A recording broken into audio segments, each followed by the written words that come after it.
grip there. And then we can, okay. That is not going to leak.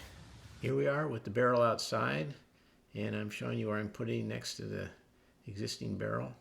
So we have two. They're linked together with this new stainless steel thing I got.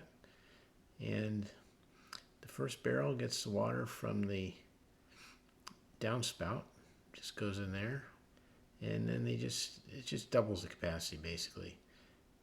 And just have to hook them together. The thing's a little flexible.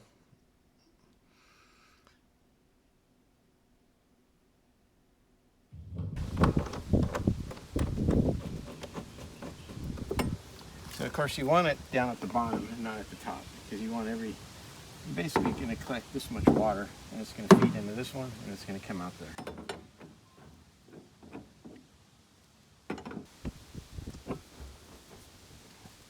And there we go. We are ready for the next rainstorm.